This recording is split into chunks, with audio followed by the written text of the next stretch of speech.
Baseline jumper. Stayed with it, but they couldn't get it to fall. He got it up.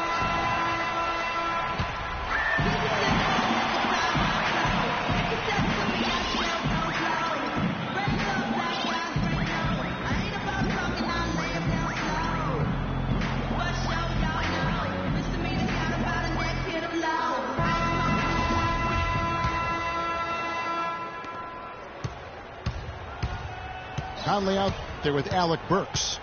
Then it's Garnett. Then it's Paul George. And it's Jones in at the 5. So that's the group out there for Indiana. Ilyasova is screen on Conley. Snell. And it is flushed down with a nice jam.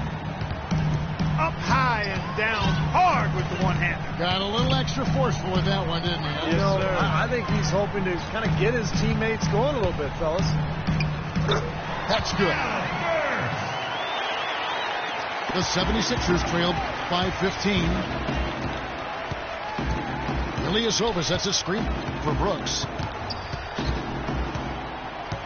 The dish to Pachulia. And a foul called on the shot. Got him on the way up that time, so he'll shoot 2 right here. Pretty bad defense letting the offense get right to the rim, but smart play to foul once he was there. But you know it's going to happen, and they sent a message right there. Nothing easy inside. Getting to the stripe is something they've been doing a lot of in the second half, guys. And when you're behind, I think that's a great strategy. Not only do you get easy points, but the clock stops as well. First team foul.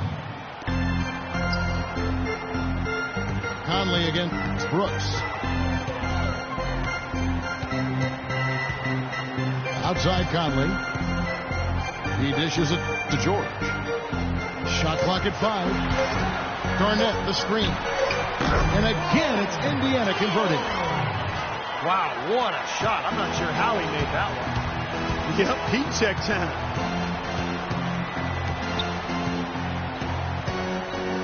Just about 1.5 minutes gone by here in the 4th.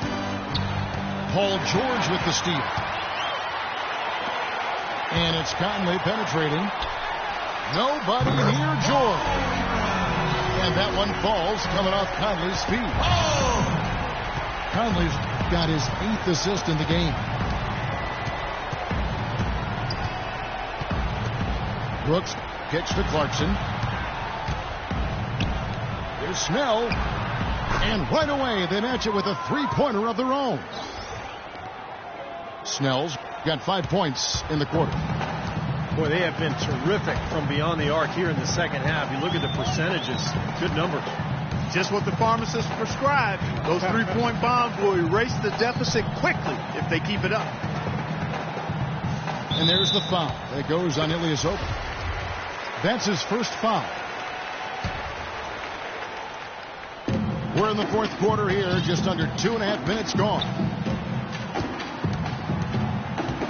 Conley with it. Guarded now by Aaron Brooks.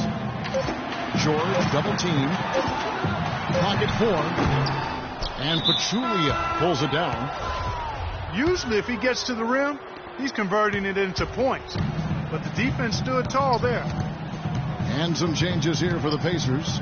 DeAndre Jordan comes in for Kevin Garnett. And it's Watson in for Mike Conley. That's pretty much been the norm for them. Getting their points off assists and great ball movement. Nice rhythm and flow for this team. Tremendous communication and alertness.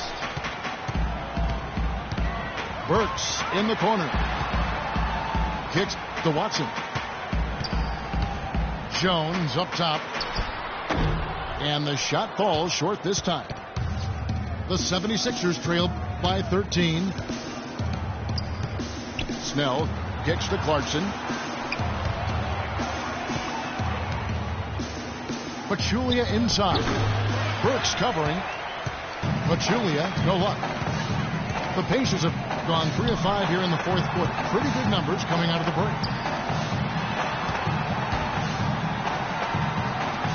Burks with it. Goes up against Pachulia. Jordan with the screen on Brooks. The drive by Jordan. And foul called as he misses. He'll go to the line and shoot 2. DeAndre Jordan alongside Blake Griffin, maybe the best game dunker in the league. He has the ability to make spectacular plays every time he gets near the rim. And for DeAndre Jordan, Clark, between his length and his leaping ability, playing an 11-foot, 12-foot rim. I tell you, when I've watched him play, there are times when it seems as though he's overwhelming a 10-foot basket. It really does look that way at times.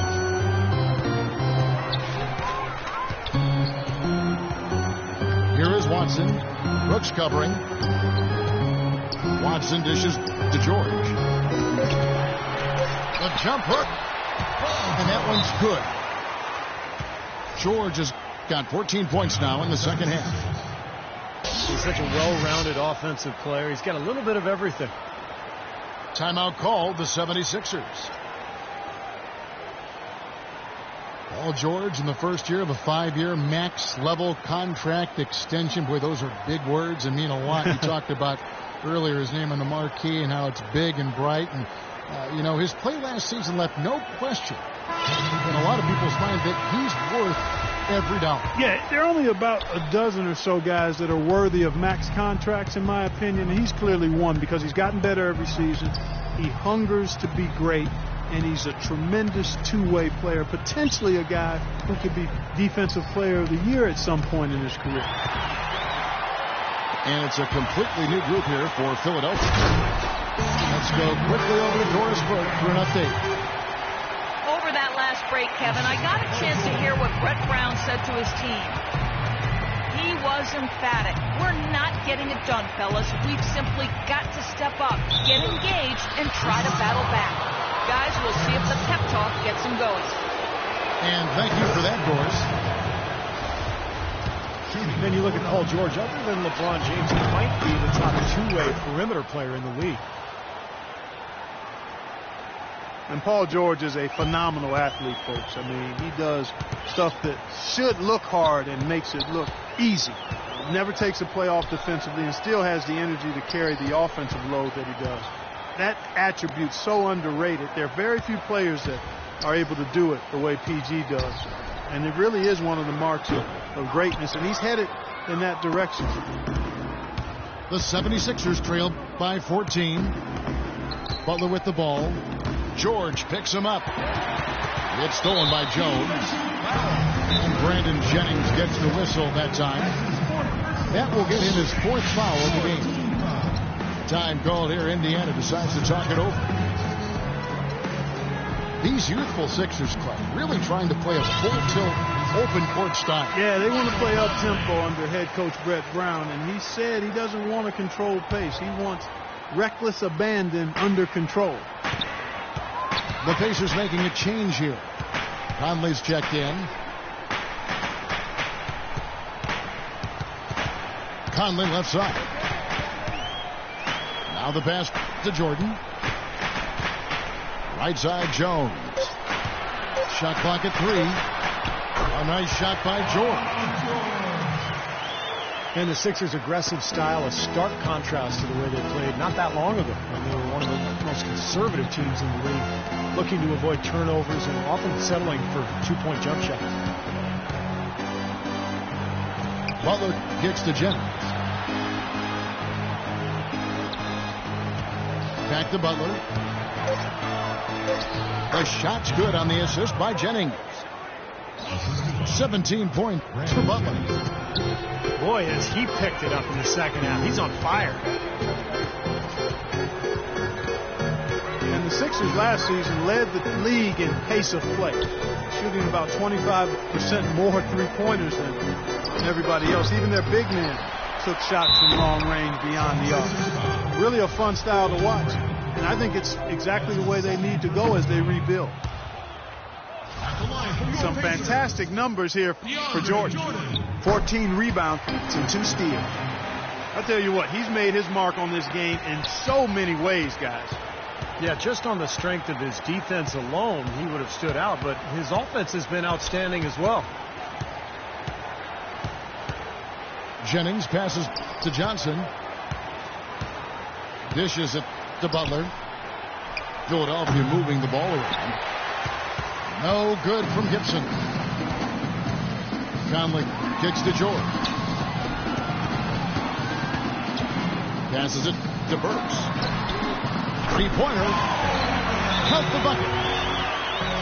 Burks has got 5 points in the quarter. This is someone that can really hurt you from long range. He did that to a degree in the first half, and he's doing it now. Timeout called the 76ers. A lot of pressure and expectation last year for the Pacers in the playoffs. No longer were they an underdog or a feel-good story. They were expected to make a deep run.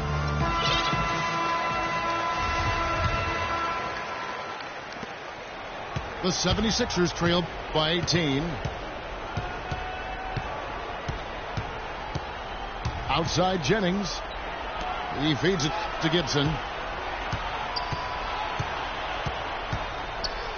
Johnson against George. Fires at the elbow. And he overshot that one, missing.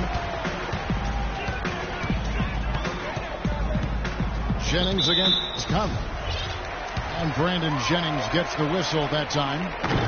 That'll be foul number 5 on him, and due to the bonus, will be headed to the free throw line. And Conley drops them both. You know, the Sixers have really undergone a complete reversal in recent years from a team with a very old school traditional front office to a team that's now focused on the science and analytics of winning basketball. And quite honestly, guys, we're seeing more and more teams embrace the analytics side of things. And the 76ers call time here.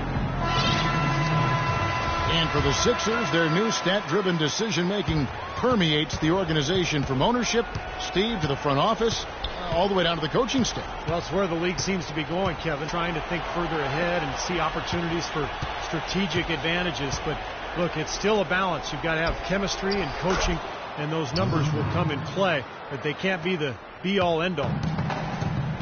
Pacers leading by 18. Here is Watson. Garnett, the screen. Left side, Miller. It's good, and the assist goes to Watson. And the Pacers lead by 20. Well, there you go. If you're going to continue to give up open jump shots, you're not going to get back into this game. Ilyasova dishes to Brand. And he goes in for the dunk. Boy, he made a nice little bounce pass there. We call that the pocket pass, and he did it well. Now Watson.